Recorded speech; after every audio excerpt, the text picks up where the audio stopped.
It's really important for a new CEO to come in and shape the strategic direction of a credit union. And it was a great opportunity for me to do that when I became CEO of Elevations Credit Union in 2008 during the Great Recession. And I think there's really two key things a CEO should consider. One is defining what is the strategic framework or philosophy that blueprint that the CEO is going to deploy throughout the organization.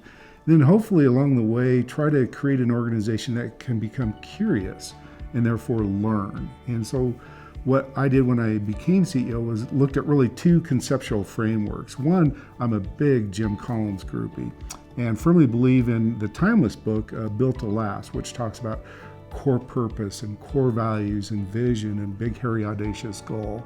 And then the follow-up book to that, Good to Great, which really talks about leadership and the hedgehog concept. And those two are very important. The leadership really focuses on becoming what he would call a level 5 leader.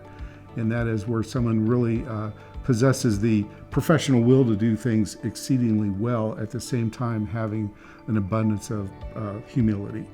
And then the hedgehog concept, which is fascinating, is what can the organization do better than anybody else in their marketplace? He uses the world. For us, it'd be the marketplace. What are we most passionate about? And what's our economic engine?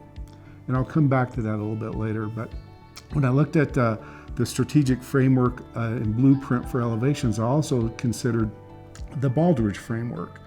And what I love about the Baldrige framework is, one, not prescriptive.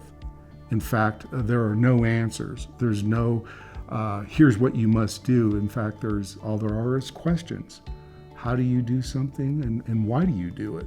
And they look across a variety of dimensions like leadership and strategy and workforce and customers, in our case, members, measurement, analysis, and knowledge management, operations and workforce, and results. And they start asking questions in all of those different dimensions. And the question might be, for example, for the customer area or membership area, is how do you design your products and services to meet your customers' needs? Sounds like a simple question, but if an organization can truly be honest and start to answer that question, they might realize there might be a better way and therefore learn, be curious, and do something differently. And when we began answering that question, I was like, well, gosh, we really design our products and services based on what's going on in the industry and how can we best deliver to where we make a profit. And so we took kind of turned that upside down and said, well, why don't we ask our members and our potential members, what would you like and how would that be served?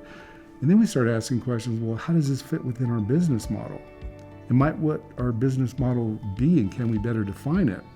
Going back to the hedgehog concept, and that is where it's centered around, what are we passionate about? Well, we're passionate about generating low-cost deposits, the operating accounts of households and small businesses in our community, and then redeploying those funds into residential loans in our community.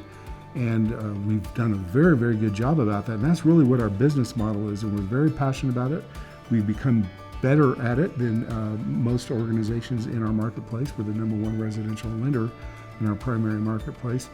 And it's been wildly successful for us. And so those concepts of having a non-prescriptive blueprint, asking questions, being curious, honestly answering those questions, and putting it into a strategic framework that benefits an organization has just been really good for us.